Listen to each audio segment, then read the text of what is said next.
everyone, welcome back. So this is your host from the Dent Life, wherein I help the dental students to clear out their concepts and also prepare with the dental prometric examinations. Okay, so before proceeding, make sure that you click on the subscribe button for the more future tips, and also click on the bell icon button which is just next to the subscribe button, so that you'll be notified for my more future important videos. Don't miss any of them. The first question is, loose enamel rods at the gingival floor of class 2 amalgam cavity preparation should be removed by using which instrument? The options are straight chisel, hatchet, GMT, that is the gingival marginal trimmer, or the hoe.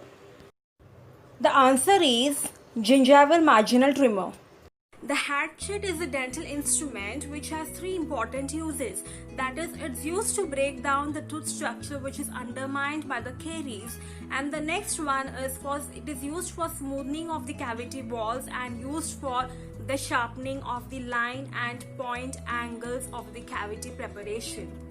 GMT, which is otherwise called as the gingival marginal trimmer, is used to cut the enamel and produce the bevel on the enamel margins, which is extremely important for the retention of the restorative material. Hoe is a dental instrument which is used to remove the large ledges of the calculus and stains from the supragingival areas of the facial and the lingual aspect of a tooth. Chisel is a dental instrument which is used to shape and refine the cavity preparation. In short, it's used for the finishing touch of the cavity preparation. Here is a picture of the enamel hoe instrument. Okay, one thing I forgot to tell about this instrument is that it's used to clean and smoothen the floor as well as the walls of the cavity preparation, and is also used in formation of the line angles. It's most commonly used. Why do we use acrylic more than the complete plate in complete denture? The options: less expensive than metal, or stronger than metal, or can't do relining in metal, or it's easy to manipulate. The answer is can't do relining in metal. So let's see what is a relining procedure. It's nothing but the resurfacing of the tissue surface of the denture. Okay, now what is tissue surface of the denture? I hope everyone knows, but still I will explain you. Suppose this is a maxillary denture, fine. This is the outer part and this is the inner part. This is how we wear it. Okay, so this is the inner part which contacts the tissue surface.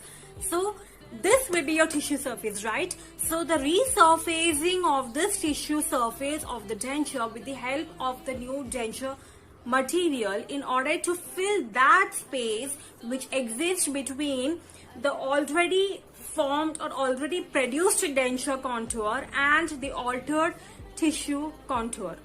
Moving on to the next question, the impression for flabby ridge that extends to sulcus is taken by which kind of impression material? The options are alginate, brown compound which is otherwise called as the impression compound, polyether, or the impression paste. The answer is brown compound. Now what is flabby ridge? It's one which becomes displaceable, that is, it keeps on moving because of the deposition of the fibrous tissue. Okay, it usually happens in the maxillary anteriors, and why it happens is because of the presence of the natural dentation. If there is presence of the natural mandibular dentation, that is anteriors and posteriors, the anteriors keeps on opposing the edentulous arch. Okay, so because of this continuous opposition or the continuous stress which exerts on the edentulous arch, there is complete there is continuous deposition of the fibrous tissue, which will lead to the flabby ridge formation.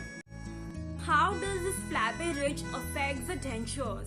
It obviously causes instability of the dentures. Why? Because there is always a kind of displacement which happens in the flabby type of ridge. Okay, so it eventually leads to decreased or almost no retention of the denture, which will cause the instability of the denture. The next causes are the extreme load concentrations on the anterior segment of the edentulous ridge. Okay. The next one is if there is a complete maxillary denture and if there is a complete set of natural teeth on the mandibular jaw. So what happens is the mandibular jaw natural dentition will constantly exert the pressure on the edentulous arch. So this will eventually lead to the formation of the flabby ridge.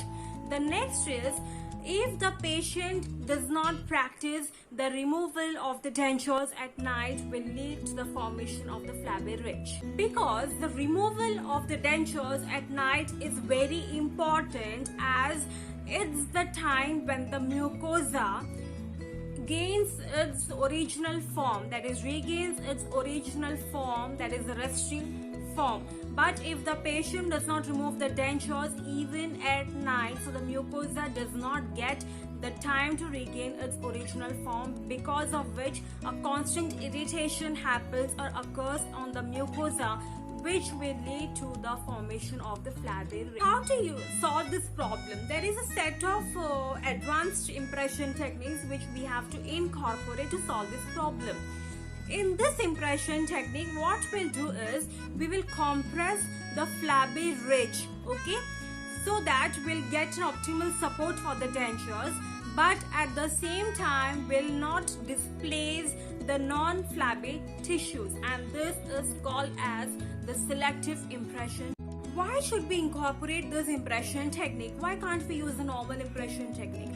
The reason is very simple, that if we if we displace or if the flabby ridges gets displaced during the impression technique, what happens is the elastic recoil of the flabby ridges or the flabby tissue will take place, which will eventually it pulls the dentures, which will lead to the complete loss of retention, thereby adversely affecting the tissues, which will cause the trauma of the tissues. I'll explain the technique that how to do the selective impression method. So first we have to take the impression with the alginate, wherein we will compress the non-flabby tissues. Okay.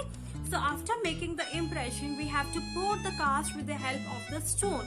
After that, we need to make the special spaced tray on which we will take the impression with the impression compound. Note that we will take the impression with the impression compound on that cast itself.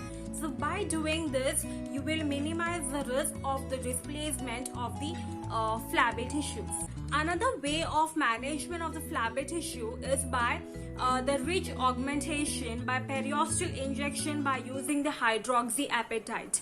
So let's see what are the causes of the flabby ridge formation. The first and the foremost is the ill-fitting dentures. For example, if a patient is an alternate denture wearer and if he comes to us, for the complaint of that the denture is not fitting properly or he wants for another denture. So what happens in such patients is when we check there is a flabby ridge. So why it happened is can be because of the ill-fitting denture, that if the pre-existing denture has a wrong centric occlusal relationship will eventually lead to the formation of the flabby ridge.